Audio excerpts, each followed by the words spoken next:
आज फिर बायो के एक नए चैप्टर के साथ, जो कि हमारा है ह्यूमन रिप्रोडक्शन। और ये chapter CUET point of view से वेरी इंपॉर्टेंट, क्योंकि इसमें से मेजर क्वेश्चंस बनने के चांसेस होंगे, क्योंकि टर्म्स इसमें क्रिटिकल यूज़ होने वाली हैं।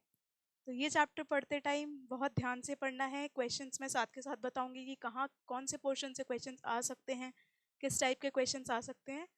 तो ये वीडियो पूरी देखनी है और आपको पूरा फॉलो करना है जिस स्टेप से ये पढ़ाना मैं स्टार्ट कर रही हूँ। तो ह्यूमन रिप्रोडक्शन, जैसे कि हमने फर्स्ट चैप्टर में पढ़ा था, रिप्रोडक्शन क्या होता है कि जब एक ऑर्गेनिज्म अपने जैसे दूसरे ऑर्गेनिज्म को बर्थ देता है, this process is known as reproduction.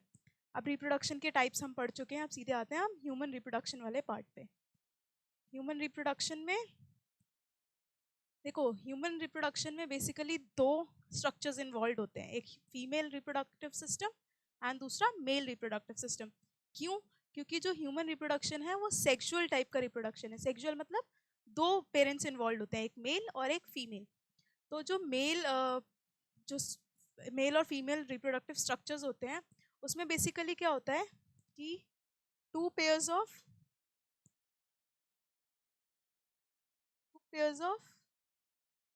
आपके रिप्रोडक्टिव स्ट्रक्चर्स या गोनाड्स, मतलब वन पेयर ईच, एक मेल का और एक फीमेल का, दैट इज गोनाड्स, एक रिप्रोडक्टिव डक्ट और एसेसरी स्ट्रक्चर्स। अब जो सेक्स ऑर्गन्स होते हैं वो होते हैं टेस्टिस इन मेल्स, जो कि मैंने बताया पेयर्ड है। पेयर्ड मतलब दो स्ट्रक्चर्स प्रेजेंट होंगे, दो टेस्टिस मेल में प्रेजेंट होंगे। Similarly ovaries in females, ovaries in females, ये भी कौन से स्ट्रक्चर्स हैं? पेयर्ड, मतलब फीमेल्स में भी दो ओवरीज प्रेजेंट होंगी।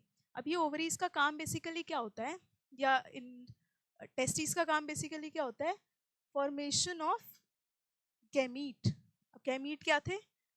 गैमीट वो स्ट्रक्चर्स होते हैं जो आपकी क्रोमोसोम्स कैरी करते हैं एक जनरेशन से दूसरे जनरेशन तक, जो पेरेंट्स के फीचर्स कैरी करते हैं ऑफस्प्रिंग्स में।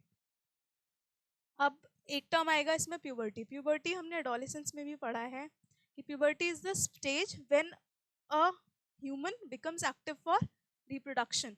तो वो जो स्टेज होती है वो प्यूबर्टी होती है। प्यूबर्टी में आपके सेकेंडरी सेक्सुअल कैरेक्टर्स होते हैं, जैसे वॉइस की वॉइस हैवी हो जाना, या secondary sexual characters like in females में मैमरी ग्लैंड्स का डेवलपमेंट होना, वो सारे आपके प्यूबर्टी के इंडिकेशंस होते हैं। दूसरा क्या होता है? गैमीटोजेनेसिस। गैमीटोजेनेसिस हमने पढ़ा हुआ है। Gametogenesis formation of gametes, formation of gametes. Gametes क्या है? जो सेल्स हैं जो कि पेरेंट से ऑफस्प्रिंग तक क्या कैरी कर रहे हैं? इंफॉर्मेशन, जेनेटिक इंफॉर्मेशन कैरी कर रहे हैं। मेल्स में होते हैं वो स्पर्म्स, फीमेल्स में होते हैं ओवा। एक और टर्म है इसमें, इंसेमिनेशन। इंसेमिनेशन वर्ड होता है transfer of sperms into female genital tract. अब स्पर्म्स मेल में बन रहे हैं, ओवा फीमेल में बन रहा है। अब इन दोनों को मीट करने के लिए, फर्टिलाइजेशन के लिए मीटिंग जरूरी है, तो मीटिंग के लिए स्पर्म्स का ट्रांसफर होना किसमें? फीमेल वजाइनल या फीमेल ट्रैक्ट में, रिप्रोडक्टिव ट्रैक्ट में, उस वाले जो ट्रांसफर को कहते हैं इंसेमिनेशन। फर्टिलाइजेशन हमने फर्स्ट चैप्टर में ही पढ़ा था कि fusion of male and female gametes. Fusion of male and female gametes, fusion मतलब जब दोनों सेल्स मिल जाएंगे तो जो प्रोसेस होगा वो फर्टिलाइजेशन होगा, और इसका रिजल्ट क्या होगा? रिजल्ट होगा इसका फॉर्मेशन ऑफ जाइगोट। अब ये जाइगोट ही इनिशिएशन होता है किसका? न्यू इंडिविजुअल का, न्यू इंडिविजुअल का। प्रोडक्शन के जो मेजर इवेंट्स हैं उसमें सबसे मेजर इवेंट होता है after gametogenesis and insemination, this fertilization and formation of zygote, क्योंकि जाइगोट ही क्या होता है? आगे जाके फीटस या बेबी में कन्वर्ट होता है। दूसरा क्या है आपका? जाइगोट बन चुका है। अब जाइगोट बन चुका है, अब वो ऐसे स्विम करता हुआ नहीं रह सकता ना फीमेल रिप्रोडक्टिव ट्रैक्ट में, तो उस चीज़ के लिए एक वर्ड आया, इम्प्लांटेशन। इम्प्लांटेशन क्या होता है कि जो आपका जाइगोट बना है वो यूटेराइन वॉल पे स्टिक हो जाता है। क्यों? उसको न्यूट्रिशन लेने के लिए, राइट? अब वो अगर ऐसे ही फ्लोट करता रहा तो उसके पास न्यूट्रिटिव सोर्स नहीं रहेगा। न्यूट्रिटिव सोर्स क्या होगा? उसका यूट्रस से आएगा। यूट्रस में प्लेसेंटल इम्प्लांटेशन होती है, जो प्लेसेंटा जॉइन होता है, ठीक है? तो this is development of blastocyst. Blastocyst तो जाइगोट के बाद और सेल्स बनेंगे, जाइगोट का डिवीजन होगा, उसके बाद ये ब्लास्टोसिस्ट बनता है। और इसकी अटैचमेंट किससे? यूट्रेन वॉल से, उसको कहते हैं इम्प्लांटेशन। अटैचमेंट ऑफ जाइगोट और ब्लास्टोसिस्ट, ये डेवलप्ड जाइगोट और blastocyst to uterine wall is known as implantation.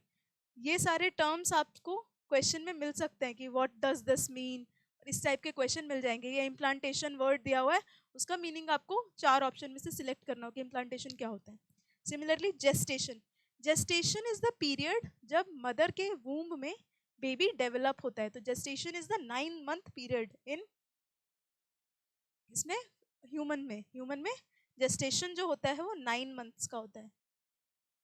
9 months 3 try semesters. 3 month का एक ट्राइमेस्टर होता है, तो 3 ट्राइसेमेस्टर्स मतलब 9 मंथ्स का gestation period. Embryonic development, conceive करने से लेके बर्थ तक का जो टाइम होता है, मतलब जब फर्टिलाइजेशन हुआ है, जाइगोट बना है, उस टाइम से लेके जब तक बर्थ हुई नहीं है, मतलब अभी बेबी वूम के अंदर ही है but it is about to get birth, उस टाइम को कहते हैं जेस्टेशन। लास्ट है हमारी जो टर्म इंपॉर्टेंट, वो है पार्चुरेशन। अब बेबी डेवलप हो गया है, जेस्टेशन 9 मंथ का कंप्लीट हो गया, अब होती है बेबी की डिलीवरी। उस डिलीवरी के प्रोसेस को कहते हैं parturition. Delivery of the baby या चाइल्ड बर्थ। अगर आपसे पूछे व्हाट इज पार्चुरेशन, तो अगर उसमें चाइल्ड बर्थ लिख रहा है तो वहां पे आपको ये आंसर टिक मार देना है कि parturition is nothing but delivery of the baby. Gestation 9 month के बाद हो गया आपका, 9 मंथ्स के बाद जब आपका डिलीवरी होगी, उस जो प्रोसेस को बोलेंगे उसको बोलेंगे पार्चुरेशन। तो ये तो बहुत बेसिक टर्म्स थी। अब आ जाते हैं हम एक एक करके दोनों रिप्रोडक्टिव सिस्टम्स पढ़ेंगे। ये आपका मेल रिप्रोडक्टिव सिस्टम, इसमें आप प्यूबिक, ये बेसिकली पेल्विस रीजन में होते हैं। अब कौन सा एक्सटर्नल है कौन सा इंटरनल ऑर्गन है वो सब हम आगे पढ़ेंगे। तो ये आपको स्ट्रक्चर में सबका रोल पता होना चाहिए, ठीक है। अब आपसे पूछ लिया आपको एक वर्ड दे दिया कि व्हाट ग्लांस का क्या रोल है या व्हाट इज ग्लांस, तो वो सब हम एक एक करके पढ़ेंगे आगे वाली स्लाइड्स में। ये एक अच्छा कलरफुल वर्जन था। हम आते हैं सीधे अब आपके मेल रिप्रोडक्टिव सिस्टम पे। मेल रिप्रोडक्टिव सिस्टम कहाँ लोकेटेड है? पेल्विस, मतलब आपके लोअर एब्डोमेन वाले एरिया में, ठीक है। अब इसमें क्या क्या होता है? पेयर ऑफ टेस्टिस मैंने बताया, गोनाड्स, तो क्या करेंगे? फॉर्मेशन ऑफ गैमीट्स, और मेल्स में गैमीट क्या होते हैं? स्पर्म्स। तो फॉर्मेशन ऑफ स्पर्म्स में जो काम करते हैं वो होते हैं टेस्टिस। एसेसरी डक्ट्स, अब एसेसरी आपको पता है कि ये पूरे प्रोसेस को, मतलब पूरा जो प्रोसेस है यहाँ पे टेस्टिस में फॉर्मेशन से लेके पूरा ट्रैवल का या ट्रांसफर का, वो सारा जो काम होता है वो एसेसरी डक्ट्स फैसिलिटेट्स करती है। नाम ही उनका एसेसरी है, मतलब वो असेस कर रही हैं, इसको हेल्प कर रही हैं। सिमिलरली एसेसरी ग्लैंड्स होती हैं, इनका भी काम क्या होगा? असेस करना होगा इस पूरे प्रोसेस को। दूसरा external genitalia, external genitalia is basically used in coitus, मतलब कॉपुलेशन के टाइम पे एक्सटर्नल जेनिटेलिया का यूज होता है। और एक्सटर्नल जेनिटेलिया का एज सच कोई रोल नहीं है, बस वो eight the time of intercourse में ही काम होता है उसका। अब हम डिटेल में चलें तो अब आते हैं स्ट्रक्चर्स पे। देखो, pair of testes in scrotum. अब ये स्क्रोटम क्या है ना? स्क्रोटम क्या होता है? एक पाउच होता है आउटसाइड मेल बॉडी। इसके अंदर क्या प्रेजेंट होते हैं? टेस्टिस। अब आप कहेंगे कि आउटसाइड क्यों प्रेजेंट है? अभी मैंने बोला था ना कि इनसाइड आउटसाइड दोनों स्ट्रक्चर्स पढ़ेंगे हम। अब आउटसाइड क्यों प्रेजेंट है? ये जो टेस्टिस होती है ना, दिस राइट, इसमें होता है फॉर्मेशन ऑफ स्पर्म, जिसको कहते हैं स्पर्मेटोजेनेसिस।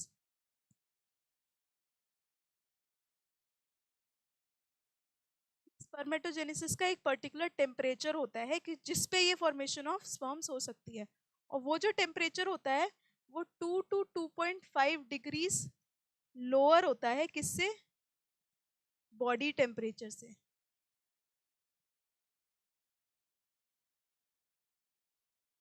बॉडी टेम्परेचर कितना होता है अपना 37 डिग्री सेल्सियस। तो जो स्पर्मेटोजेनेसिस या फॉर्मेशन ऑफ स्पर्म्स के लिए रिक्वायर्ड टेम्परेचर है वो कितना कम होगा, 34.5 से 35 तक रिक्वायर्ड है। अब बॉडी में तो टेम्परेचर ज़्यादा है, टेम्परेचर ज़्यादा है मतलब एबनॉर्मल स्पर्मेटोजेनेसिस होगा या स्पर्मेटोजेनेसिस होगा ही नहीं। तो उस चीज़ को फैसिलिटेट करने के लिए बॉडी के बाहर प्रेजेंट होता है कि बॉडी के बाहर टेम्परेचर यूजुअली कम होता है, राइट। तो इस वजह से ये प्रेजेंट होता है किसमें, स्क्रोटम में। नेक्स्ट आ जाते हैं एसेसरी डक्ट्स एंड ग्लैंड्स पे। एसेसरी डक्ट्स एंड ग्लैंड में एक होता है रेटिटेस्टिस। अभी नेक्स्ट स्लाइड में एक स्कीमेटिक डायग्राम है उसमें बताऊंगी आपको क्या होता है। Vasa efferentia, epididymis, vas deferens and external genitalia is penis, this region, this is external genitalia. External genitalia का बेसिकली काम आपका इंटरकोर्स के टाइम में होता है, रेस्ट उसका फॉर्मेशन और स्पॉन्स वगैरह में कोई काम नहीं होता, सिर्फ ट्रांसफर में, इंसेमिनेशन में काम होता है। देखते हैं हम इसका एक क्या सेक्शनल व्यू। सेक्शनल व्यू में किसका क्या काम है, ठीक है। अब देखो पेयर ऑफ टेस्टिस मैंने बता दिया आपको। अब ये ओवल इन शेप होती है, ये देखो ये जो शेप है इसकी, दिस इज ओवल, क्या। और एक जो टेस्टिस होगी वो अराउंड आपकी 4.4 to 5 सेंटीमीटर होगी लॉन्ग, इस सेंस में, ठीक है, 4 to 5 सेंटीमीटर।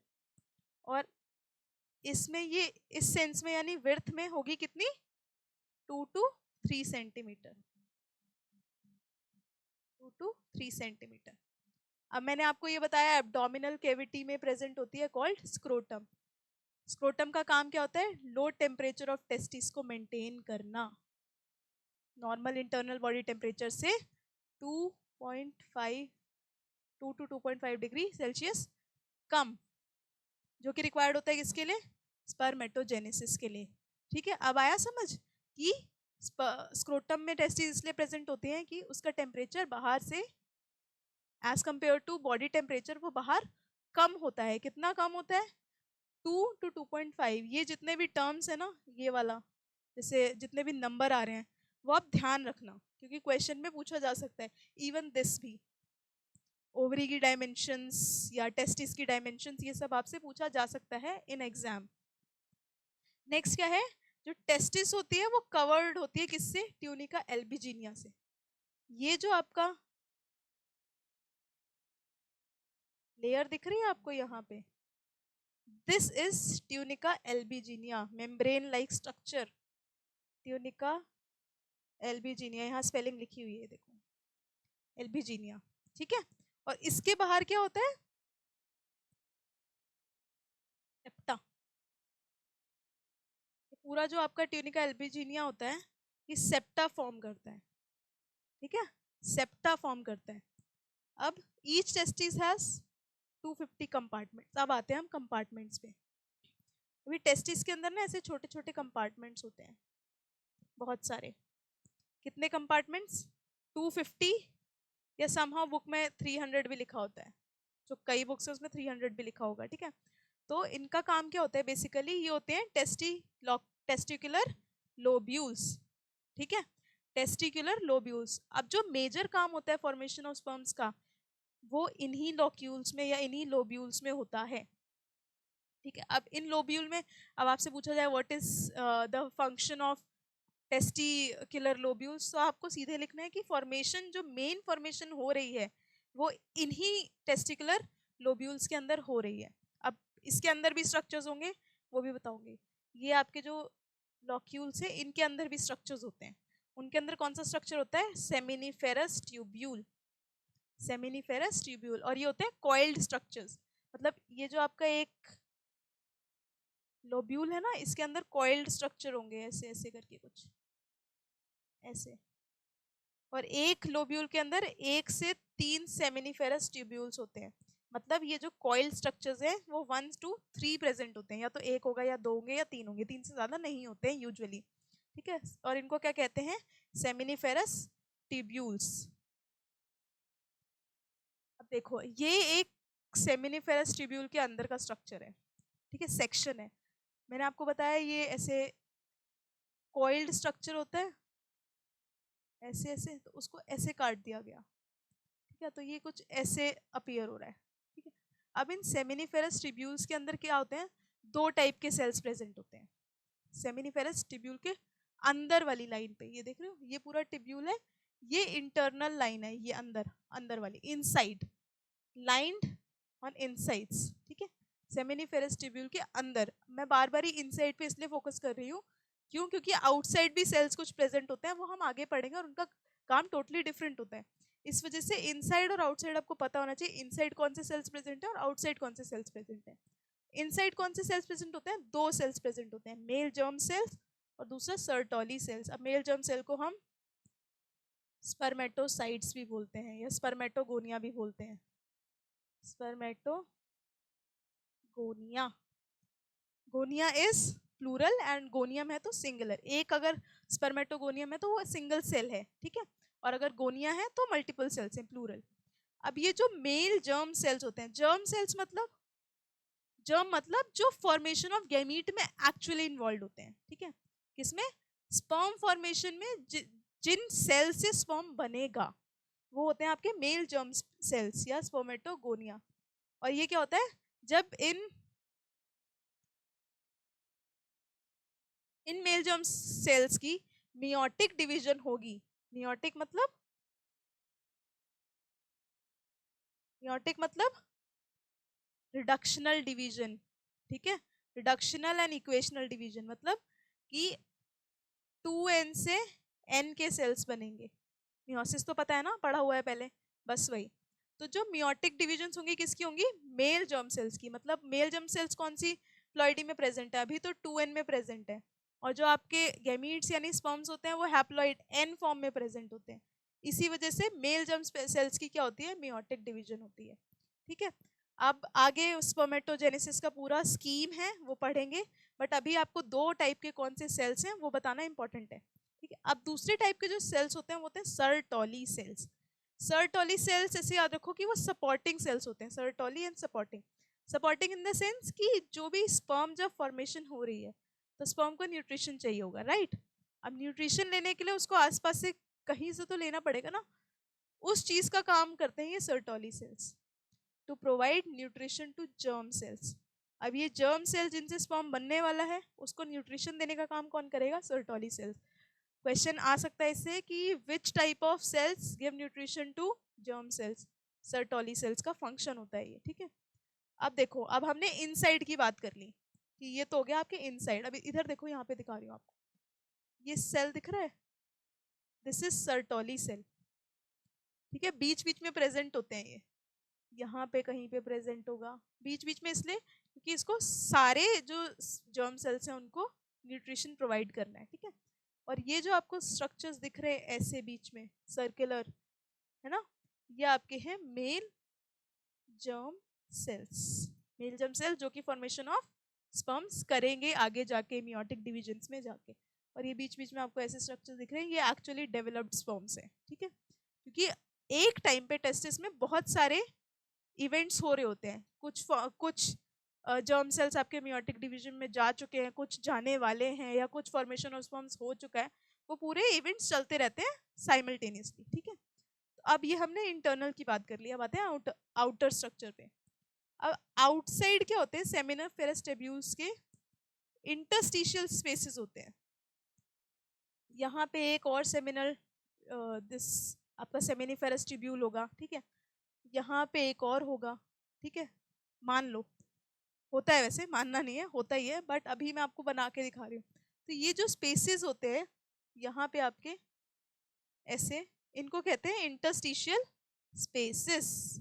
अभी इंटरस्पेशियल स्पीशीज में बेसिकली क्या होता है, इसमें होते हैं small blood vessels, blood vessels जो ब्लड सप्लाई करते हैं, राइट। सब, अब कोई भी ऑर्गन है आपकी बॉडी का, उसमें सर्कुलेशन ऑफ ब्लड तो इम्पॉर्टेंट है, तो उस चीज़ के लिए आपके इंटरस्टिशियल जो स्पेसेस होते हैं उसमें ब्लड वेसल्स प्रेजेंट होते हैं। और दूसरे प्रेजेंट होते हैं लेडिग सेल्स, मैंने आपको पहले बताया था ना कि आउटसाइड एक अलग टाइप के सेल्स प्रेजेंट होते हैं, इनसाइड दो सेल्स प्रेजेंट है, एमजीसी मतलब मेल जर्म सेल्स और सर्टोली सेल। और आउटसाइड कौन से प्रेजेंट हैं, आउटसाइड आपके प्रेजेंट हैं लेडिग सेल्स, लेडिग सेल्स। अब इन लेडिग सेल्स का काम क्या होता है? Synthesize and secrete male hormone androgen, ठीक है। एंड्रोजन्स, बेसिकली एंड्रोजन सिक्रीट करना। अब एंड्रोजन कहोगे क्या है ना, यही कहोगे ना कि एंड्रोजन क्या होता है मैम। एंड्रोजन क्या होता है? टेस्टोस्टेरोन जो आपका हार्मोन है उसको नाम दिया गया एंड्रोजन, क्योंकि ये मेंटेन करता है पूरे प्रोसेस को। जितने भी सेकेंडरी सेक्सुअल कैरेक्टर्स होते हैं मेल्स में, या आपकी स्पर्मेटोजेनेसिस का प्रोसेस होता है, वो सब काम जो होता है वो एंड्रोजन करता है, यानी टेस्टोस्टेरोन करता है। अब ये चीज आई होप कि आपको क्लियर होगी और ये क्वेश्चन आप गलत नहीं करेंगे कि सर्टोली सेल्स का काम क्या है, मेल जर्म सेल्स का काम क्या है, और लेडिक सेल्स का काम क्या है। लेडिक सेल्स है मतलब वो एंड्रोजन सिक्रीट करेगा, टेस्टोस्टेरोन सिक्रीट करेगा। और इम्पॉर्टेंट क्यों है ये? क्यों इंपॉर्टेंट है? क्योंकि ये पूरा स्पर्मेटोजेनेसिस या मेल रिप्रोडक्टिव सिस्टम की जो हेल्थ होती है वो मेंटेन यही करता है, ठीक है। और आपका जो भी सेकेंडरी सेक्सुअल कैरेक्टर्स होते हैं, बॉयज की वॉइस हैवी होना, या डेवलपमेंट ऑफ एक्सटर्नल जेनिटेलिया, वो सब का जो काम होता है वो आपका यही एंड्रोजन करता है। इस वजह से ये इंपॉर्टेंट है। और देखो ना, ये बाहर प्रेजेंट है। बाहर प्रेजेंट मतलब ये उससे पहले वाला काम करेगा। मतलब इस चीज की फॉर्मेशन बाद में होगी, पहले टेस्टोस्टेरोन बनेगा, एंड्रोजन बनेगा। क्यों बनेगा? क्योंकि जो पूरा मेंटेनेंस करेगा स्पर्मेटोजेनेसिस का वो तो एंड्रोजन है, हमारा टेस्टोस्टेरोन है। तो अगर यही प्रोड्यूस नहीं होगा तो अंदर का काम सारा रुक जाएगा। इस वजह से ये प्रेजेंट कहाँ होता है? आपके सेमिनिफेरस ट्यूब्यूल के बाहर प्रेजेंट होता है। अब आ जाते हैं, और भी कई टाइप्स के सेल्स प्रेजेंट होते हैं, बट वो रिप्रोडक्शन में एज सच कोई हेल्प नहीं करते। जो मेजर आपके रिप्रोडक्टिव सिस्टम के जो सेल्स हैं वो यही तीन थे मेल रिप्रोडक्टिव सिस्टम में, ठीक है। अब आगे चलते हैं हम। अब हम बताते हैं कि स्पर्म ट्रांसफर कैसे होगा। कि स्पर्म बन तो सेमिनिफेरस ट्यूब्यूल में रहे हैं, लेकिन ट्रांसफर एक्सटर्नल जेनिटेलिया के थ्रू हो रहा है, राइट। अब देखो यहाँ पे, ये आपके यहाँ पे सेप्टा, ये बीच में ऐसे करके बीच में कंपार्टमेंट्स होते हैं ना, तो उसमें जो डिविजन्स होते हैं वो सेप्टा के थ्रू होते हैं। यहाँ पे आपके लोब्यूल्स हैं। कौन से लोब्यूल? Testicular lobules. अब इन टेस्टिकुलर लोब्यूल्स के अंदर आपके सेमिनिफेरस ट्यूब्यूल प्रेजेंट है। अब देखो, सेमिनिफेरस ट्यूब्यूल से स्पर्म बन गए हैं, अब उनका ट्रांसफर कैसे होगा? कि वो जाएंगे रेटे टेस्टिस में। ये रेटे टेस्टिस वाला पार्ट होता है जो बिल्कुल ज्वाइनिंग होती है ना एपिडाइडमिस और उसकी, उस वाले पार्ट को कहते हैं रेटे टेस्टिस। ये जो मिडल पोर्शन है, ये जो कनेक्शन होता है एक्चुअली, जो पूरे सिस्टम को कनेक्ट करता है टेस्टिस से, उसको कहते हैं रेटे टेस्टिस, ठीक है। अब रेटे टेस्टिस का काम क्या होता है? आपका ट्रांसफर ऑफ स्पर्म्स का। बेसिकली यहाँ जनरेट हो गए हैं आपके स्पर्म्स, वो जाते जाते रेटे टेस्टिस में जाएंगे। रेटे टेस्टिस से जाएंगे किस में? वासा एफरेंशिया में। This is Vasa efferentia. ये बीच में आपको स्ट्रक्चर्स दिख रहे हैं ऐसे, ट्यूब लाइक स्ट्रक्चर्स। ये जो ट्यूब लाइक स्ट्रक्चर्स है ये होते हैं वासा एफरेंशिया के। एफरेंशिया मतलब बाहर निकल रहे हैं, ठीक है, बाहर की साइड। इफरेंशिया, देखो एफरेंशिया है, एफर है, तो मतलब ये बाहर जा रहा है। इन्फर होता, इंफीरियर मतलब अंदर की साइड, तो ये इंटरनल होता है। अब देखो मूवमेंट कौन सी साइड हो रही है? स्पर्म्स की अंदर की साइड नहीं हो रही, बाहर की साइड हो रही है, ऐसे मूवमेंट हो रही है, इसलिए एफरेंशिया वर्ड यूज किया गया है। ये हमने जब 9th-10th क्लास में वो पढ़ा था ना, किडनी और नेफ्रॉन वाला, उसमें हमने पढ़ा था एफरेंशिया और एफरेंट, दो टाइप के ट्यूब्यूल्स होते थे। तो सिमिलर वही है कि जब भी बाहर की साइड ट्रांसपोर्ट हो रहा है तो एफरेंशिया के थ्रू होगा। बाहर कोई भी चीज़ आपकी जा रही है तो वो एफरेंशिया के थ्रू। तो ये एफरेंशिया क्या कौन सी है? वासा एफरेंशिया। कहाँ से जाती है? सबसे पहले स्पर्म्स आपके सेमिनिफेरस ट्यूब्यूल से गए रेटे टेस्टिस के थ्रू वासा एफरेंशिया में गए, ठीक है। अब वासा एफरेंशिया के बाद आपकी एक दूसरा स्ट्रक्चर आता है which is called epididymis. Epididymis कहाँ प्रेजेंट होता है ये? प्रोस्टीरियर सरफेस पे। एंटीरियर मतलब फ्रंट, पोस्टीरियर मतलब बैक, ठीक है। तो ये कहाँ प्रेजेंट होगा? प्रोस्टीरियर सरफेस पे। This is front surface, this is back surface. आया समझ? This is front, this is anterior, this is posterior. तो जो आपकी एपिडाइडमिस होती है ये प्रेजेंट होता है प्रोस्टीरियर सरफेस पे। क्वेश्चन कैसे पूछा जाएगा कि ऑन विच सरफेस आपकी एपिडाइडमिस प्रेजेंट है? ऑप्शन दे देंगे प्रोस्टीरियर, एंटीरियर, एंटीरियर प्रोस्टीरियर या नन ऑफ द अबव। तो वहां पे आपको प्रोस्टीरियर मारना है आंसर में। अगर आप एंटीरियर प्रोस्टीरियर मार दोगे तो भी गलत हो जाएगा। एंटीरियर प्रोस्टीरियर मतलब दोनों में भी, जो आगे भी आ रहा है और जो पीछे भी आ रहा है, मतलब मिडल पोर्शन, मतलब जो दोनों सरफेस से आपको दिखे, तो हो जाता है एंटीरियर प्रोस्टीरियर, ठीक है। लेकिन यहाँ पे कौन से सरफेस पे प्रेजेंट है? बैक सरफेस पे, यानी प्रोस्टीरियर सरफेस पे। तो आपका स्पर्म यहाँ से ट्रैवल हुआ, फिर यहाँ पे आया रेटिटेस्टिस के थ्रू, फिर एपिडाइडमिस में गया, एपिडाइडमिस के बाद जाता है, ये पूरा एपिडाइडमिस है यहाँ तक, ठीक है। टेल ऑफ एपिडाइडमिस यहाँ से स्टार्ट हुआ है यहाँ तक, ये हेड ऑफ एपिडाइडमिस है जो आपका वास एफरेंशिया को कनेक्ट करता है, और ये आपका टेल है जो किसको? वास डिफरेंस को करेगा कनेक्ट। क्वेश्चन कैसे पूछा जाएगा? विच कनेक्ट्स वास डिफरेंस एंड एपिडाइडमिस। तो कौन सा पार्ट कर रहा है? टेल ऑफ एपिडाइडमिस किसको कनेक्ट कर रहा है? वास डिफरेंस को, और किसको? एपिडाइडमिस को, टेल वाला पार्ट। और ये क्या है? वासा एफरेंशिया, वासा एफरेंशिया को और एपिडाइडमिस को जो कनेक्ट करता है वो होता है आपका हेड ऑफ एपिडाइडमिस, ठीक है। अब ये आपकी क्या हो गई? ट्रैवल हो गया या ट्रांसफर हो गया ओवरी से, सॉरी आपका टेस्टिस से मेल रिप्रोडक्टिव सिस्टम के थ्रू कैसे जाएगा, ठीक है। एक बारी और देखते हैं इसको।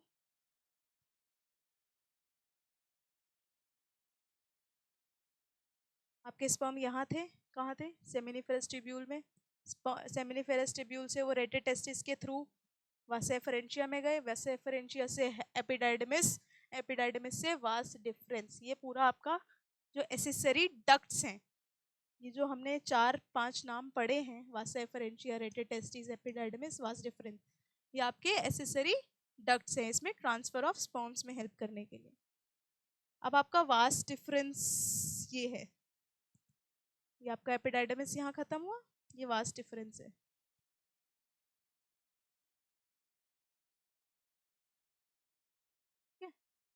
वास डिफरेंस का काम क्या होता है? कनेक्ट करना इस पूरे स्ट्रक्चर को यूरिनरी ब्लेडर से।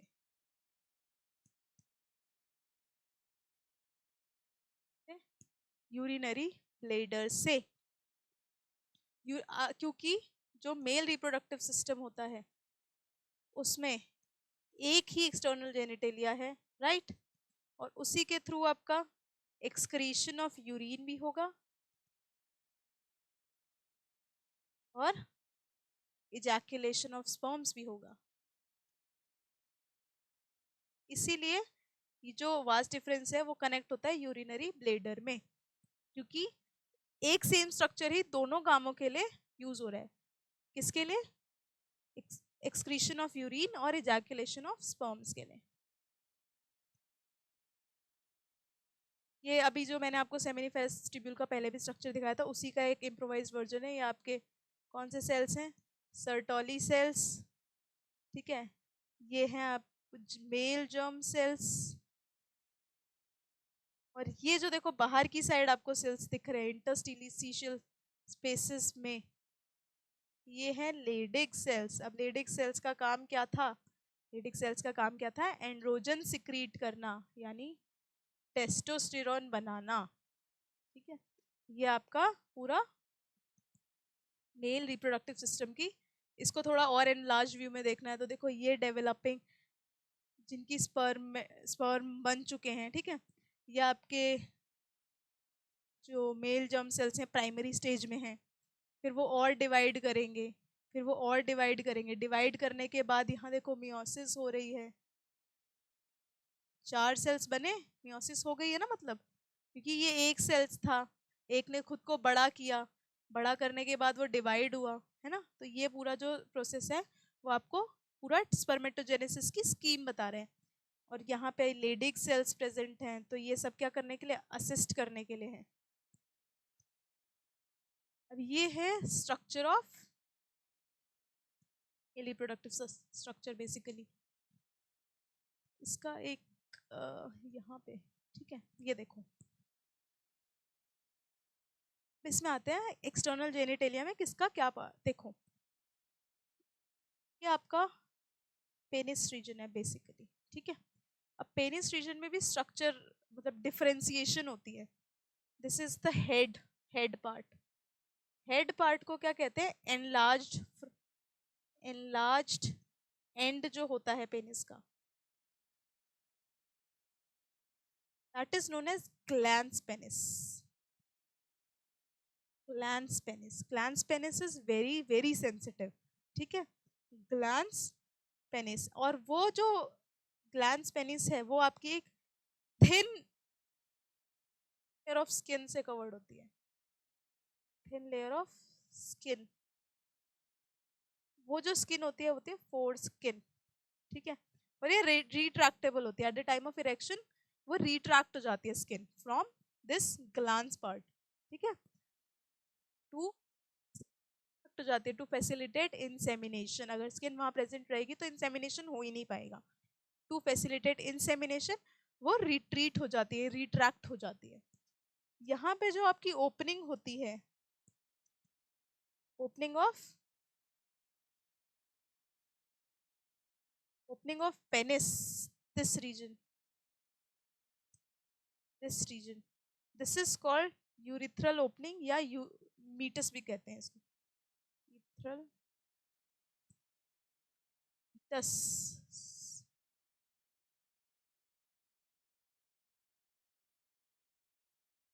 यूरिथ्रल मीटस,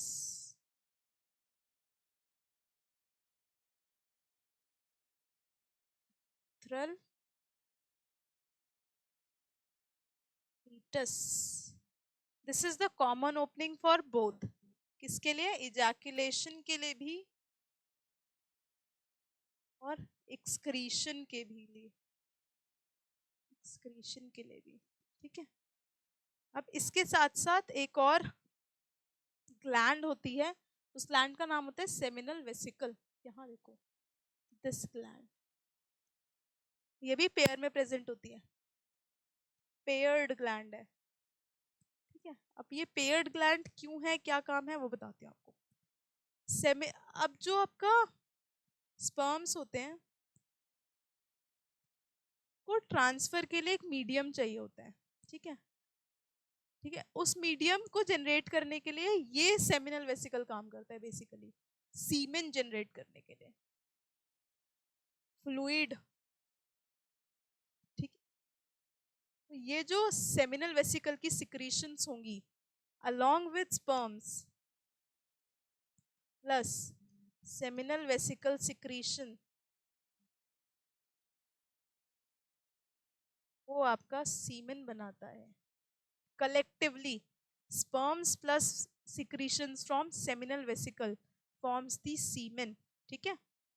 सीमेन का काम क्या होता है, अंदर जो आपका ट्रांसफर हो रहा है उसमें कंडीशंस मेंटेन करना कि अल्कलाइन ना हो जिससे कि स्पर्म्स किल हो जाए, ऐसा नहीं, प्रॉपर कंडीशंस मेंटेन करना, वो काम होता है आपका सेमिनल फ्लूइड का, सेमिनल फ्लूइड, ठीक है। तो ये आपकी सेमिनल वेसिकल का काम हो गया। एक और ग्लैंड होती है, वो आगे आएगी, वो जब आएगी तभी बताऊंगी उसका काम क्या होता है। देखो, vast difference receives duct from seminal vesicle, ठीक है। ये जो वास्ट डिफरेंस है, ये सेमिनल वास्ट डिफरेंस, ये देखो, ये वास्ट डिफरेंस आ रहा है आपका, ठीक है, यहाँ से जा रहा है वास्ट डिफरेंस, ये थोड़ा सा कलर्ड फॉर्म में दिखाती हूँ, देखो, ये यहाँ से आपका क्या है, ये एपिडाइडमिस की टेल, और यहाँ से वास्ट डिफरेंस ऐसे जा रहा है, वास डिफरेंस ही है ये पूरा, ठीक है। अब ये वास डिफरेंस जब सेमिनल वेसिकल के पास पहुंचा तो यहाँ पे देखो ये डक्ट आ रही है एक, ये डक्ट इसके साथ होते हुए आपका यूरिनरी ब्लेडर के साथ मिल जाती है, ठीक है। अब ये क्यों मिल रही है, मैंने आपको बताया कि स्पर्म्स के साथ साथ भी कुछ फ्लूइड की ज़रूरत होती है, उस फ्लूइड को मिक्स करने के लिए ये seminal vesicle seminal fluid generate करता है, और दिस अलोंग विद स्पर्म जो वास डिफरेंस से आ रहे थे वो पूरा आपका सीमेन जनरेट करता है, ठीक है। देखो, और ये किस में ओपन होता है, अब ये देखो पूरा आपकी जो वास डिफरेंस था प्लस सेमिनल वेसिकल की जो डक्ट थी वो आपकी यूरेथ्रा, या आपके यूरेथ्रा में, urethra is this tube like structure जिसके थ्रू सारा ट्रांसफर होता है या एक्सक्रीशन होता है या इजैकुलेशन होता है, that is basically through urethra. तो ये जो वास्ट डिफरेंस से होती हुई डक्ट है सेमिनल वेसिकल की, ये आपकी यूरेथ्रा में अटैच हो जाती है या फिर जुड़ जाती है। अब फंक्शन क्या होता है, stores and transport sperms from testis to urethra. Vas deferens का काम क्या होता है कि जब तक इजैकुलेशन का टाइम नहीं आया तब तक वो स्टोर करके रखेगा, but at the time of ejaculation वो उसको इसमें ट्रांसफर में हेल्प करेगा। देखो, stores and transport sperms from testis to urethra, ठीक है। तो ये काम किसका है, वास डिफरेंस का। दूसरा है आपका urethra, urethra originates from urinary bladder, यहां से ये यूरिनरी ब्लेडर से जनरेट हो रहा है, देखो ओरिजिनेट हो रहा है ये, ठीक है, और ये आपका पूरा पेनिस वाले रीजन में जा रहा है। यूरिनरी ब्लेडर से ओरिजिनेट होता है और extend through penis to external opening, opening बताया था अभी, यूरेथ्रल मीटस, जो ओपनिंग होती है यूरेथ्रा की वो क्या होती है, यूरेथ्रल मीटस होती है। तो जो पूरा यूरेथ्रा होता है वो कहाँ से स्टार्ट होता है आपका, यूरिनरी ब्लेडर से स्टार्ट होते हुए मीटस तक जाता है। अब एक्सटर्नल जेनिटेलिया में आ जाते हैं। External genitalia is copulatory organ, मैंने बताया ना, एक्सटर्नल जेनिटेलिया मतलब सिर्फ कॉपुलेशन के टाइम पे, मतलब इंसेमिनेशन या at the time of coitus के टाइम पे ही उसका यूज होता है for erection to facilitate insemination. ये मैंने आपको पहली ही स्लाइड में बता दिया था कि एक्सटर्नल जेनिटेलिया का एज सच स्पर्मेटोजेनेसिस और फॉर्मेशन ऑफ गैमीट में कोई काम नहीं होता, बट इंसेमिनेशन और ट्रांसफर में ही काम होता है, ठीक है। अब enlarge distal end glans, distal end मतलब enlarge this portion, head of penis basically, उसको कहते हैं ग्लांस, और वो कवर्ड किससे होता है, लूज स्किन से, जिसको फोर स्किन कहते हैं। और ये स्किन कैसी होती है, रिट्रैक्टेबल, रिट्रैक्टेबल, ठीक है।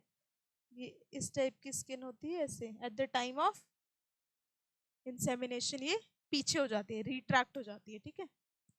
अब सेमिनल वेसिकल बता चुकी हूँ ऑलरेडी कि सेमिनल फ्लूइड जनरेट करना, ठीक है। Prostate gland, these all glands जो आपकी होती हैं, ठीक है। बल्बो यूरेथ्रल ग्लैंड, ये इंपॉर्टेंट है। अब सेमिनल फ्लूइड का काम तो क्या है, अपना सीमेन जनरेट करने के लिए उसको जो एसेसरी फ्लूइड चाहिए वो जनरेट करना। बल्बो यूरेथ्रल ग्लैंड्स का बेसिकली इसको कॉपर्स ग्लैंड भी कहते हैं, Cowper's gland. Bulbo urethral gland का काम होता है कि जो लुब्रिकेशन के लिए फ्लूइड होता है, लुब्रिकेशन ऑफ पेनिस के लिए जो फ्लूइड होता है वो ये बल्बोयूरेथ्रल ग्लैंड सिक्रीट करती है, ठीक है। लुब्रिकेशन ऑफ पेनिस के लिए जो फ्लूइड जनरेट होता है मेल बॉडी में, वो कहाँ से जनरेट होता है, बल्बोयूरेथ्रल ग्लैंड से, ठीक है। नेक्स्ट स्लाइड में वो ग्लैंड्स भी दिखेंगी।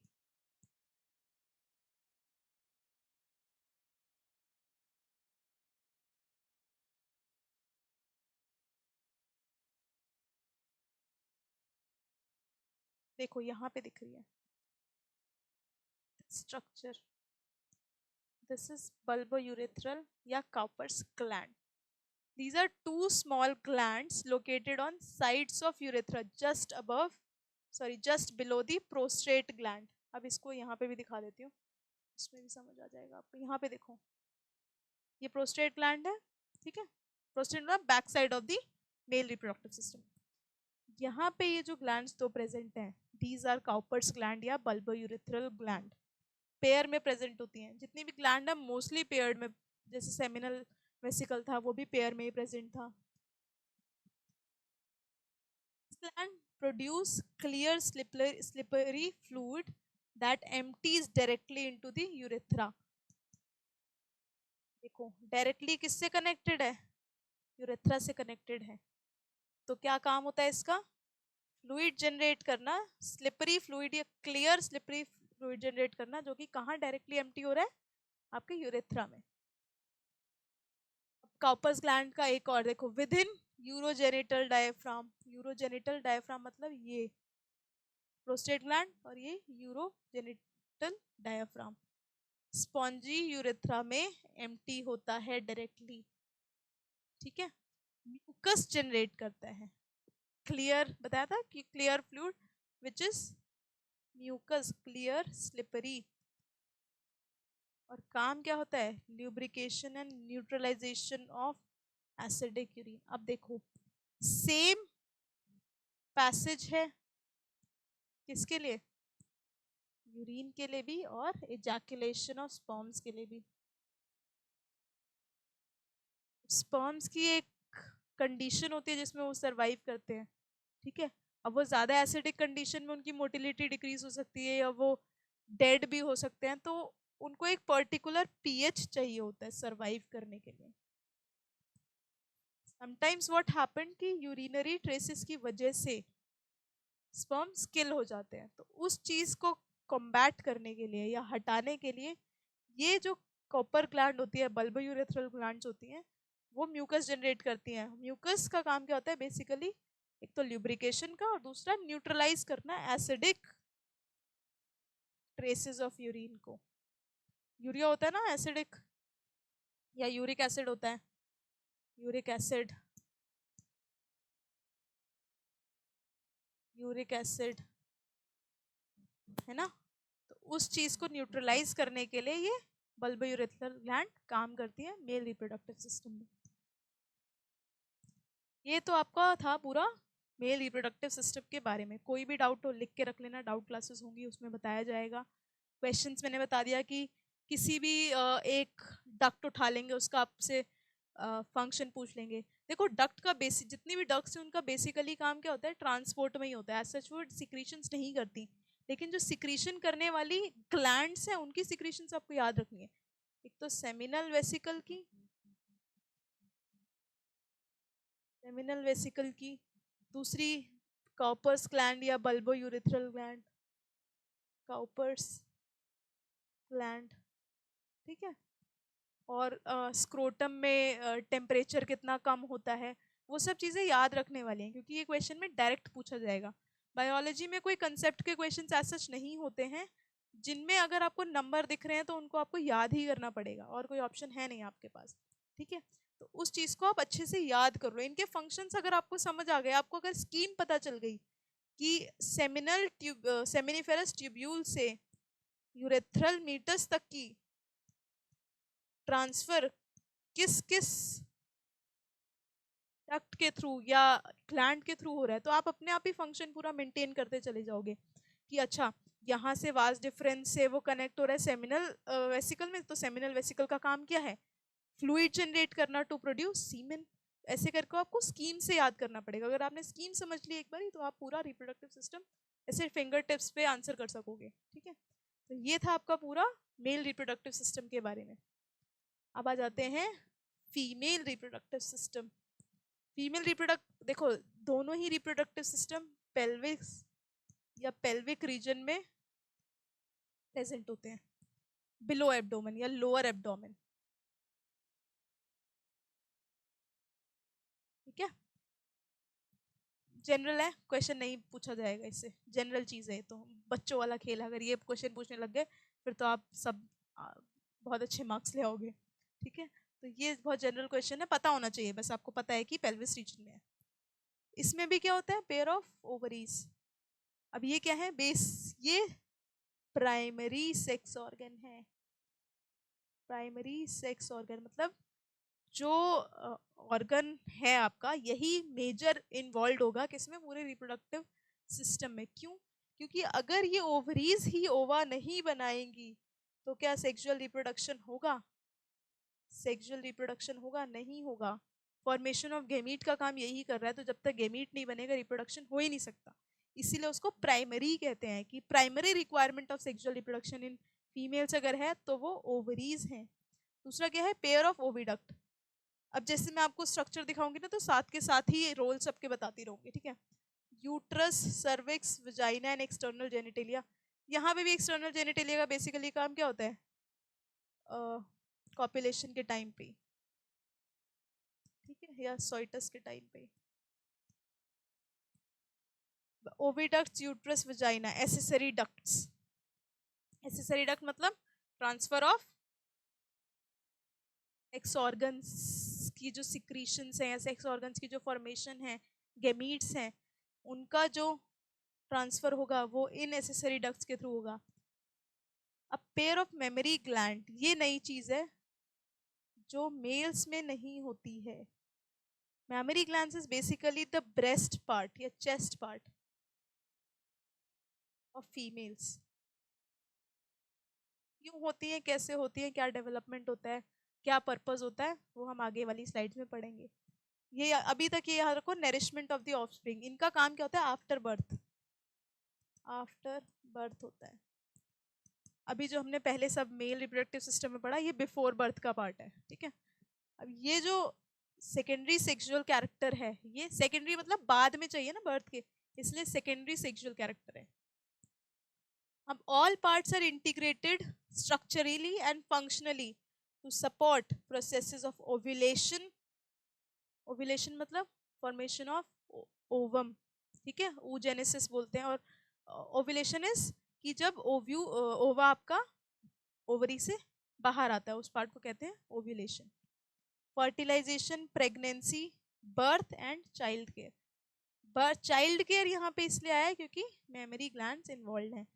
तो फीमेल रिप्रोडक्टिव सिस्टम में ये भी इन्वॉल्व होता है, क्योंकि जो आगे की नरिशमेंट होती है बेबी की, वो फीमेल्स ही करती हैं। इसलिए यहाँ पे ये वाला सेक्सुअल कैरेक्टर इम्पोर्टेंट है। अब ये देखो, सेक्शनल पेल्विस में सेक्शनल व्यू दिखा रखा है कि प्लेसमेंट या ऑर्गेनाइजेशन कैसे होती है। ये आपका वजाइनल कैनाल है, ये वजाइनल डक्ट है। इसके थ्रू ये बेसिकली इन इंटरकोर्स के लिए, इंटरकोर्स, ठीक है। सर्विक्स, ठीक है, सर्विक्स के बाद आपका ये यूट्रस है, ठीक है। यूट्रस यहाँ पे बेबी इम्प्लांटेशन और फर्टिलाइजेशन, सब फर्टिलाइजेशन होने के बाद वाले जो प्रोसेस हैं वो यूट्रस में होंगे, बिफोर चाइल्ड बर्थ, ठीक है। सर्विक्स यहाँ से, cervix is basically the birth canal, ठीक है, बर्थ केनाल। ये urinary bladder, urethra, लेबिया minora, लेबिया majora, उन सब के रोल्स आगे हैं। ये देखो, ये आपका रिप्रोडक्टिव सिस्टम फीमेल्स का। वजाइना इंटरकोर्स के टाइम पे, सर्वाइकल केनाल, इसको बर्थ केनाल कहते हैं।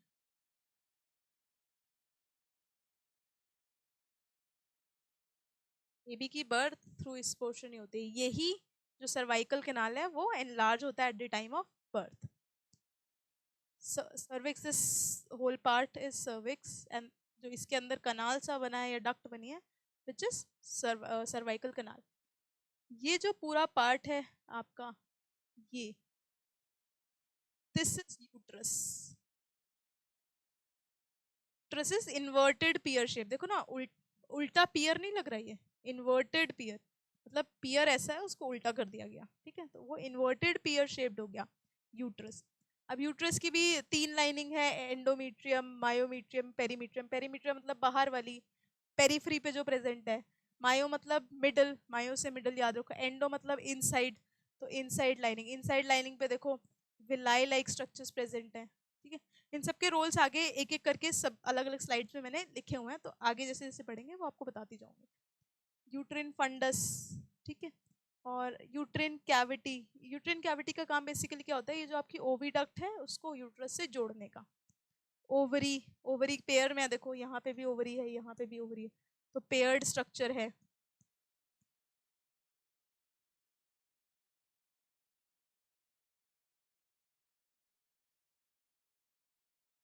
फिम्ब्रे, फिम्ब्रे क्या होता है? फिम्ब्रे इज दिस, यहाँ पे देखो ओविडक्ट के एंड वाला पार्ट होता है ना, जो ओवरी के पास होता है बिल्कुल, उस उसमें ऐसे villi like finger like projections होते हैं। ये फिंगर लाइक प्रोजेक्शंस क्यों होते हैं? अब जब ये ओवरी से ओवा निकलेगा तो उसको कैच करने के लिए फिंगर लाइक प्रोजेक्शंस होते हैं, उसको कहते हैं फिम्ब्रे। फिर ये एनलार्ज स्ट्रक्चर है, थोड़ा सा चौड़ा स्ट्रक्चर है, दैट इज इनफंडिबुलम, एम्पिला और इस्थमस। ये पूरा जो पार्ट बनाता है वो आपका फेलोपियन ट्यूब यानी ओविडक्ट बनाता है। 3 पार्ट है, इस्थमस, एम्पिला, इनफंडिबुलम। जो आपका मेजर जो होता है इवेंट, दैट इज फर्टिलाइजेशन, वो इस्थमस रीजन में होता है। आप यहाँ से ये ओवा जाएगा, यहाँ पे इस्थमस वाले पोर्शन में, ये दिख रहा है यहाँ पे, यहाँ पे, यहाँ पे ओवा रुक जाएगा और स्पर्म्स की एंट्री इसके थ्रू ऐसे आएगी और फर्टिलाइजेशन इसी एरिया में होगा। फर्टिलाइजेशन के होने के बाद ये यूट्राइन कैविटी से होके यहाँ पे आएगा, बट फर्टिलाइजेशन कौन से एरिया में होगी? Fertilization occurs in isthmus region ऑफ फेलोपियन ट्यूब। कौन से रीजन में होगी fertilization? isthmus region, this region, यहाँ पे होगी आपकी फर्टिलाइजेशन, ठीक है। ये आपके सारे स्ट्रक्चर्स बता दिए, अब इनका डिटेल में सबका फंक्शंस पढ़ेंगे। Ovaries are primary female sex organ, बता चुकी हूँ। प्राइमरी क्यों? क्योंकि यही मेजर इवेंट जो कि फॉर्मेशन ऑफ गेमीट है, फॉर्मेशन ऑफ ओवा है इन फीमेल्स, उसको फैसिलिटेट कर रहा है, इसलिए प्राइमरी सेक्स ऑर्गन है। That produce female gamete, ovum. It also produce several steroid hormones, hormones भी सिक्रीट करता है। अब जैसे मेल सेक्स ऑर्गन्स में टेस्टोस्टेरॉन जनरेट हो रहा था ना, एंड्रोजन्स, लेडिक सेल्स काम कर रहे थे और एंड्रोजन यानी टेस्टोस्टेरॉन हार्मोन जनरेट हो रहा था। सिमिलरली ओवरीज भी हॉर्मोन्स जनरेट करती हैं। कौन से hormones? Steroid, female steroid hormone, which is basically important for female reproductive health. और ये वाले जो हॉर्मोन्स होते हैं आपके ईस्ट्रोजन एंड प्रोजेस्टेरॉन, ये ओनली फीमेल्स ही है, क्योंकि प्रोड्यूस कौन कर रहा है? ओवरीज। ओवरीज और किसी और या मेल में तो ओवरीज प्रेजेंट नहीं होती ना, इसी वजह से रिस्ट्रिक्टेड ये दोनों जो हॉर्मोन्स हैं ये सिर्फ फीमेल्स में ही मिलते हैं। अब located in lower abdomen, lower abdomen यानी पेल्विस रीजन में प्रेजेंट होते हैं। Each ovary is about 2.4 centimetre in length, और ओवरी यहाँ पे देखो 2.5 सेंटीमीटर,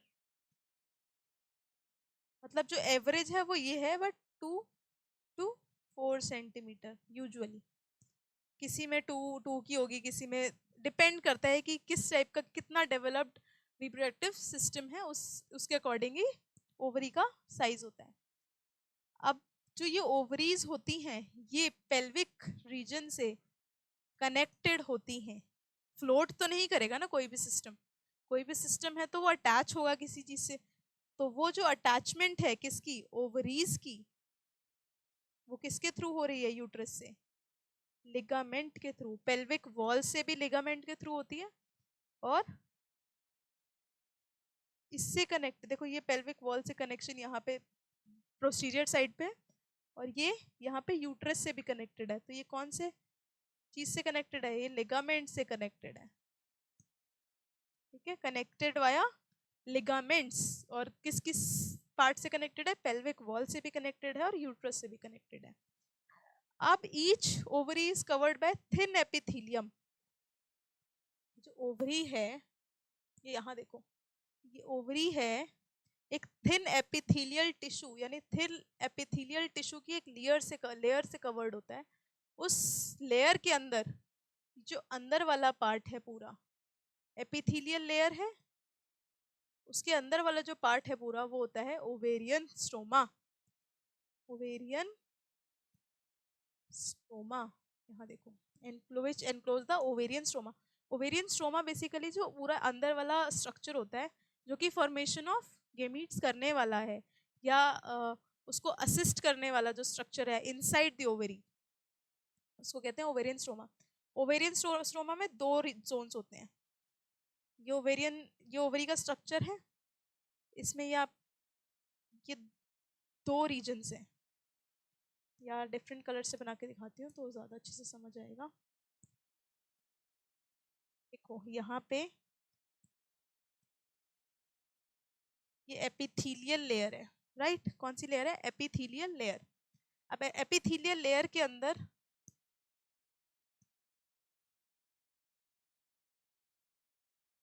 पूरा ओवेरियन स्ट्रोमा है।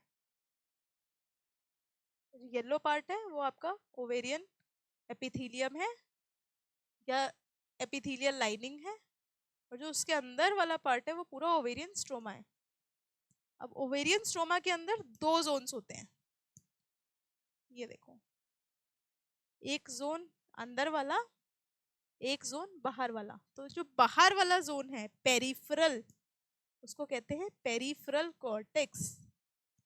पेरिफेरल, पेरीफेरी पे प्रेजेंट है पेरिफेरल कॉर्टेक्स। और जो अंदर वाला पार्ट है वो होता है मेड्यूला या इनर मेड्यूला। क्या इनसाइड वाला पार्ट है वो इनर मेड्यूला है, जो बाहर वाला पार्ट है यहाँ देखो ये, वो है आपका पेरिफेरल कॉर्टेक्स। और जो मेजर हैपनिंग्स होती है यानी फॉर्मेशन ऑफ गेमीट या फॉर्मेशन ऑफ ओवा है वो पेरिफेरल रीजन में ही होता है, क्योंकि कॉर्टेक्स वाला रीजन वही है। जितने भी जेनेसिस के लिए रिक्वायर्ड सेल्स होंगे या फीमेल जर्म सेल्स होंगे वो सारे इस रीजन में ही प्रेजेंट होते हैं, पेरिफेरल रीजन में ही प्रेजेंट होते हैं। देखो यहाँ पे लिखा भी हुआ है पेरिफेरल कॉर्टेक्स फॉलिकल्स। फॉलिकल्स मतलब जो आपकी फीमेल जर्म सेल्स होते हैं उनको फॉलिकल्स कहते हैं, ठीक है? फॉलिकल्स जर्म सेल्स एक वन मेयोटिक डिवीजन के बाद वो प्राइमरी oocyte बनाते हैं, oocyte को फॉलिकल्स कहते हैं। अब ये कौन से लेवल में है, प्राइमरी फॉलिकल लेवल है, सेकेंडरी फॉलिकल लेवल है, टर्शरी फॉलिकल लेवल है, वो डिपेंडिंग ऑन इसकी डेवलपमेंट कितनी हुई है वो होते हैं। लेकिन ये सारे जो फॉलिकल्स प्रेजेंट होते हैं पेरिफेरल लेयर में ही प्रेजेंट होते हैं, कॉर्टेक्स में प्रेजेंट होते हैं। और इनर मेड्यूला यानी अंदर वाली साइड जो होंगे वो ब्लड वेसल्स और लिगामेंट्स प्रेजेंट होते हैं। ब्लड वेसल्स ताकि प्रॉपर ब्लड सप्लाई किसको मिल सके, फॉलिकल्स को मिल सके, और अटैचमेंट के लिए लिगामेंट्स, ठीक है? ये देखो, ये स्ट्रक्चर है आपका ओवरी का। ये आपकी कौन सी lining? This lining is called epithelial layer,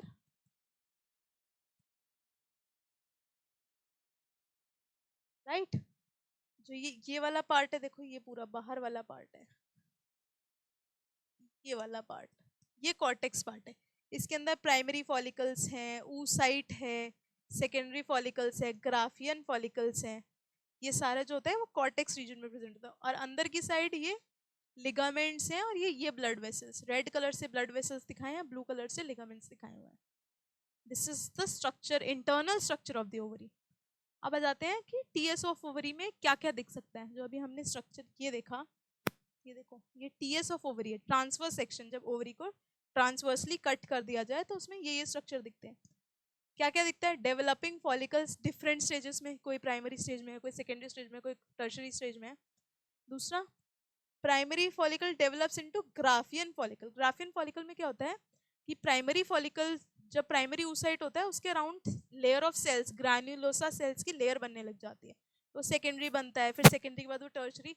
ऐसे जब बहुत सारी लेयर इकट्ठी हो जाती हैं oocyte के अराउंड तो उसको ग्राफियन फॉलिकल बोला जाता है। और ग्राफियन फॉलिकल के अंदर एक कैविटी भी होती है, कैविटी होती है, और यहाँ पे आपका oocyte प्रेजेंट होता है, मैच्योर ओवम बेसिकली, ठीक है। और एक ओवम 14th डे पे मैच्योर होता है, 14th day of menstrual cycle. Menstrual cycle कितने डेज की होते हैं? 28 to 30 days average. Abnormal menstrual cycle है तो उनकी 35 डेज भी हो सकती है, बट जो यूजुअल मेंस्ट्रुअल साइकिल होती है वो 28 to 30 डेज की ही होती है। तो around 14th day of menstrual cycle ये ओवर रिलीज होता है, किससे? ग्राफियन फॉलिकल या ओवरी से, ठीक है। अब आफ्टर रिलीज फॉलिकल जब रिलीज हो गया तो जो ये ग्राफियन फॉलिकल है उसके अंदर ब्लड जमा हो जाता है या ब्लड क्लॉट हो जाता है और एक येलो सेल्स जनरेट हो जाते हैं, blood clot and yellow cells. ये येलो सेल्स होते हैं कॉर्पस ल्यूटियम के, और ये कॉर्पस ल्यूटियम का काम होता है प्रोजेस्टेरोन बनाना। ईस्ट्रोजन आपकी ओवरी बना रही है, लेकिन प्रोजेस्टेरोन जो जनरेट होगा वो इसी ग्राफियन फॉलिकल के अंदर जो येलो सेल का मास इकट्ठा होगा आफ्टर ओव्यूलेशन उसको कहेंगे कॉर्पस ल्यूटियम। और कॉर्पस ल्यूटियम का काम क्या है? प्रोजेस्टेरोन बनाना। इसीलिए प्रोजेस्टेरोन जो होता है वो आफ्टर ओव्यूलेशन ही ज़्यादा बनता है, पहले नहीं होता, क्योंकि वो येलो मास ऑफ सेल्स ही नहीं होता। येलो मास ऑफ सेल्स क्यों नहीं होता? क्योंकि कॉर्पस ल्यूटियम जो बनेगा वो ओव्यूलेशन के बाद ही बनेगा। इसी वजह से प्रोजेस्टेरोन के लेवल्स आफ्टर ओव्यूलेशन ही इंक्रीज होते हैं। ओविडक्ट्स मैंने आपको बता ही दिया, फैलोपियन ट्यूब में 3 रीजन्स होते हैं, इस्थमस, एम्पिला एंड इन्फंडिबुलम, ठीक है।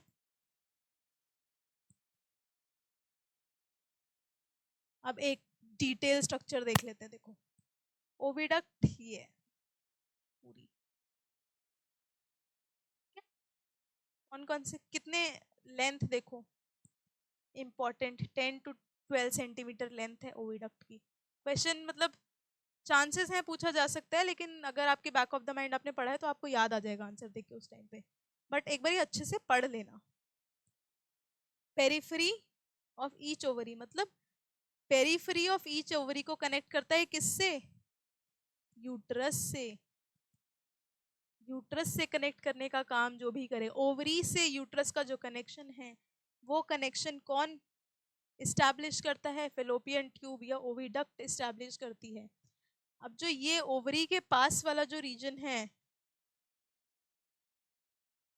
ओवरी के पास वाला जो रीजन है या ओवरी को कनेक्ट करने वाला जो रीजन है वो होता है आपका थोड़ा सा फनल शेप्ड, यानी एनलार्ज्ड, एनलार्ज्ड फनल शेप, ठीक है, फनल शेप्ड। और ये फनल शेप्ड पार्ट को कहते हैं इनफंडिबुलम। इनफंडिबुलम में और क्या है आगे? फिम्ब्रे भी हैं। देखो फिम्ब्रे का काम क्या है? Collects ovum after ovulation. Ovulation जब यहाँ से ये ओवा निकला, इसको कैच करने के लिए फिम्ब्रे प्रेजेंट होते हैं। ये विलाई या फिम्ब्रे के अंदर फंस जाता है, जिससे कि वो आगे ट्रांसफर हो पाए किसके थ्रू? ओविडक्ट के थ्रू। वाइडर पार्ट देखो, वाइडर पार्ट और आए तो यहाँ पे ये वाइडर जो थोड़ा वाइडर पार्ट है, दिस इज एम्पिला। और फिर इस्थमस, और फिर थोड़ा नैरो होता जाता है तो ये कनेक्ट करता है इंट्रायूट्रिन कैविटी से, ठीक है। Uterus is single uterus present in lower abdomen region also called womb. Uterus को वूम्ब भी कहा जाता है, ठीक है। कौन सी शेप है? Inverted pear shape. मैंने पहले ही आपको बताया इन्वर्टेड पियर शेप्ड होता है, हॉलो होता है। देखो यहाँ पे अंदर से है हॉलो, खाली है, हॉलो है, इन्वर्टेड पियर शेप्ड भी है।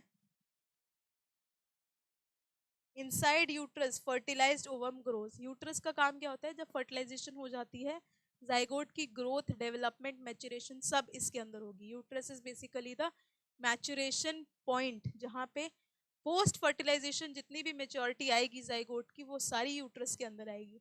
और जब तक वो एम्ब्रियो या बेबी नहीं बनता तब तक वो किस में ही रहेगा? यूट्रस में ही रहेगा, ठीक है। अब आ जाते हैं cervical canal. Cervical canal along with vagina. देखो यहाँ पे देखो, ये सर्वाइकल कैनाल है, ये वजाइनल पार्ट है। तो ये यहाँ से लेके ये पूरा जो दोनों कनाल्स हैं ये मिला के बर्थ कैनाल बनाते हैं। बर्थ कैनाल, बर्थ कैनाल क्यों? क्योंकि at the time of delivery या at the time of parturition यही चीज डाइल्यूट होती है, यही पार्ट डायलेट होता है। क्यों? To assist the baby's head to come out, बाहर आने के लिए, बेबी के बाहर आने के लिए खुद को डायलेट करता है so that baby can come out easily. इसको कहते हैं बर्थ कैनाल की पूरी असिस्टेंस जो होती है बर्थ में वो इन्हीं दो कैनाल की वजह से होती है। अब जो वॉल ऑफ यूट्रस है उसमें 3 लेयर्स होती हैं, देखो बताया था 3 लेयर्स हैं, एंडोमीट्रियम, मायोमीट्रियम, पेरीमीट्रियम। पेरीमीट्रियम मतलब बाहर वाली लाइनिंग, इसका आज सच कोई रोल नहीं होता, ठीक है, बट ये दोनों बहुत इंपॉर्टेंट है। एंडोमीट्रियम क्यों इंपॉर्टेंट है? सबसे इंटरनल स्ट्रक्चर है देखो, और जितने भी साइक्लिक चेंजेस होते हैं मेंस्ट्रुएशन के, मतलब फॉर्मेशन ऑफ एंडोमीट्रियल लाइनिंग, वो सारी साइक्लिक चेंजेस जो होते हैं वो होते हैं आपके एंडोमीट्रियम में, ठीक है। Lines uterine cavity, cyclic changes during menstrual cycle, वो सारे ही एंडोमीट्रियम में होते हैं। एंडोमीट्रियम से थोड़े बाहर जाए, मतलब जो पोस्ट फर्टिलाइजेशन जो लेयर बनती है ना बेबी को सपोर्ट करने के या जाइगोट को नरिश करने के लिए, वो एंडोमीट्रियम में ही बनती है, ठीक है। तो इसलिए साइक्लिक चेंजेस जो भी मेंस्ट्रुएशन साइकिल के होते हैं वो इसी लेयर में होते हैं। थोड़ा सा और बाहर की साइड जाते हैं तो मायोमीट्रियम आते हैं, यानी मिडल लेयर। अब मिडल लेयर स्पॉन्जी भी होती है, क्यों होती है? क्योंकि ये थिक लेयर होगी स्मूथ मसल्स की, ठीक है। ये स्मूथ मसल्स की सेल मसल्स की इसलिए होती है बेसिकली कि eight the time of parturition, eight the time of delivery of baby, जब बेबी की डिलीवरी होने वाली है तो जो लेबर कॉन्ट्रैक्शंस होती हैं, कॉन्ट्रैक्शंस मतलब बड़ा होना किसका? यूट्रस का, वो यही मायोमीट्रियम फैसिलिटेट करती है, क्योंकि उसके अंदर मसल है और मसल की क्या कैपेबिलिटी होती है? कॉन्ट्रैक्ट और रिट्रैक्ट करना, पढ़ा हुआ है ना, कॉन्ट्रैक्ट और रिट्रैक्ट करना। तो इसी वजह से ये स्मूथ मसल्स की बनी होती है। क्वेश्चन पूछा जा सकता है कि मायोमीट्रियम में कौन सी मसल्स होती हैं? अगर दिमाग लगाया, कॉमन सेंस लगाई, तो आप पता कर लोगे, क्योंकि मायोमीट्रियम में कॉन्ट्रैक्शंस होंगी, कॉन्ट्रैक्शन मसल से ही होंगी, तो कौन सी मसल्स प्रेजेंट होती हैं? सिंपल मसल्स प्रेजेंट होती हैं। स्ट्रॉन्ग कॉन्ट्रैक्शन ड्यूरिंग डिलीवरी या पार्चुरेशन। एक्सटर्नल जेनिटेलिया में देखो, एक्सटर्नल जेनिटेलिया में mons pubis, labia majora, labia minora, hymen and clitoris, ये 5 बेसिक स्ट्रक्चर्स होते हैं।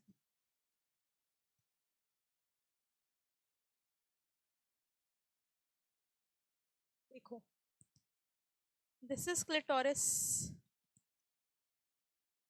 लेबिया माइनरा इनसाइड, अंदर वाली साइड जो होता है वो लेबिया माइनरा होता है, और बाहर वाली साइड ये देखो, दिस इज लेबिया मेजरा।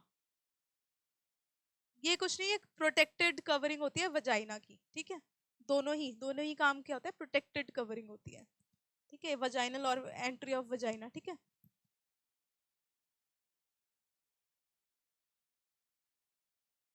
यहाँ आते हैं वापस से जहाँ पे हमने छोड़ा था। हाँ देखो, लेबिया मॉन्स प्यूबिस जी, पैड ऑफ फैटी टिश्यूज, मतलब जो अपर पार्ट होता है फैटी टिश्यूज का, हेयरी पार्ट जो होता है, that is mons this pubis, mons pubis कौन से टिश्यूज का बना होता है? फैटी टिश्यूज का, कवर्ड विथ हेयर्स, ठीक है।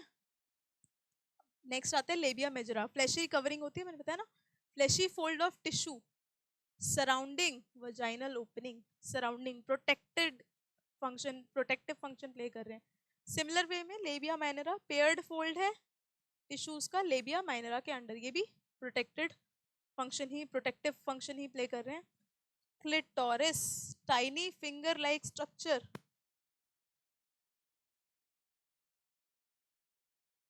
लेबिया मेजरा, लेबिया माइनरा, क्लिटोरिस, ठीक है। Upper junction of 2 labia majora, ये लेबिया मेजरा है 2, उसके अपर जंक्शन पे क्लिटोरिस प्रेजेंट होता है। नेक्स्ट आ जाते हैं हाइमन पे। Hymen is the thin layer, ठीक है, थिन लेयर होती है अंदर, किसमें? वजाइना में, this is how vagina is, ये सर्वाइकल कैनाल बना जाके आगे ये वजाइना है। तो यहाँ पे स्किन प्रेजेंट होती है इस टाइप में, ठीक है, just inside the opening of vagina. अब ये थिन स्किन क्या होती है, at the time of penetration या सोइटस ये ब्रेक हो जाती है during the first coitus, intercourse के दौरान, ठीक है। तो ये hymen is basically this part, ये बहुत थिन सी स्किन होती है जो कि यूजुअली ब्रेक हो जाती है at the time of coitus. However this is not a parameter या इंडिकेटर ऑफ वर्जिनिटी। कई बार क्या होता है कि विगरस एक्सरसाइजेज या साइकिलिंग या कोई ऐसी एक्सरसाइज करते टाइम आपकी पेल्विस पे वजन पड़ सकता है या पेल्विस पे हैवी लोड आ जाता है, जिसके टाइम भी ये टॉर्न हो सकती है। इसी वजह से प्रेजेंस और absence of hymen is not an indicator या reliable indicator of virginity in females, ठीक है। अगर पूछा जाए कि is presence of hymen a parameter for detecting virginity in females, so no, it can be broken by vigorous exercises, for example horse riding, जो dance करती है लड़कियां उनमें स्ट्रेचिंग होती है, तो स्ट्रेचिंग के दौरान भी लोअर पेल्विस पे हेवीनेस होने के कारण भी ये टॉर्न हो सकती है, ठीक है। तो रियलिस्टिक सेंस में अगर बात करें तो this is not a parameter for किसके लिए, आपकी वर्जिनिटी डिटेक्ट करने के लिए। मैमरी ग्लैंड्स जो आपकी सेकेंडरी सेक्सुअल कैरेक्टर है, सेकेंडरी सेक्सुअल कैरेक्टर, राइट, उसके पढ़ लेते हैं स्ट्रक्चर्स के बारे में। पेयर्ड होती हैं, देखो मोस्टली जितने भी सेक्सुअल स्ट्रक्चर्स होते हैं वो पेयर्ड ही होते हैं। फॉर एग्जांपल हमने वहाँ टेस्टिस पढ़ी थी, और यहाँ पे हमने फीमेल्स में ओवरीज पढ़ी हैं, और मैमरी ग्लैंड्स भी पेयर्ड ही है, ठीक है। तो मैमरी ग्लैंड में बेसिकली क्या होता है कि पेयर्ड टिश्यू होता है, अमाउंट ऑफ बहुत सारा फैट प्रेजेंट होता है। तो जितनी भी फीमेल बॉडीज का फैट होता है वो that collects around the breast part, यानी मैमरी ग्लैंड्स के अराउंड ही होता है। तो मेजर जो फैट पार्ट होता है फीमेल्स का वो यही प्रेजेंट होता है। इसमें ग्लैंडुलर टिश्यू होता है, फैट प्रेजेंट है तो ग्लैंड्स भी प्रेजेंट होंगी, ग्लैंडुलर टिश्यू है, ठीक है। अब ये डिवाइडेड इनटू, अब ये ग्लैंडुलर टिश्यू के अंदर क्या होते हैं, मेमोरी लोब्स होते हैं। देखो ये मेमोरी लोब्स बने हुए हैं, मेमोरी लोब्स क्या होते हैं, इसके अंदर क्लस्टर ऑफ सेल्स होते हैं एल्विलाई का, क्लस्टर्स ऑफ एल्विलाई के सेल्स, ठीक है। अब ये एल्विलाई सेल्स का काम क्या होता है, एल्विलाई सेल्स का काम क्या होता है, मिल्क सिक्रीट करना, milk secretion eight the time of child birth,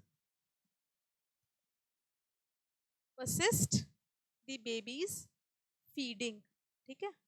child birth के दौरान जो मिल्क सिक्रीशन होता है वो यही ऑर्गन्स आपके फैसिलिटेट करते हैं। एल्विलाई में मेमोरी एल्विलाई जो ओपन होती है, देखो ये एल्विलाइज है, ये आपकी मेमोरी ट्यूब्यूल्स में ओपन हो रही है, मेमोरी ट्यूब्यूल्स में। और मेमोरी ट्यूब्यूल क्या बनाता है, ये सारे मेमोरी ट्यूब्यूल मिल जाते हैं, आगे जाके देखो है, ये मेमोरी ट्यूब्यूल मिलके क्या बना देते हैं, आपकी मेमोरी डक्ट बना देते हैं। और ये बहुत सारी जब डक्ट फॉर्म हो जाती हैं मेमोरी एम्पिला बनाने के लिए, ये मेमोरी एम्पिला बन रहा है, बहुत सारी डक्ट, ये देखो ये मेमोरी ट्यूब्यूल, ये मेमोरी डक्ट और ये मेमोरी एम्पिला।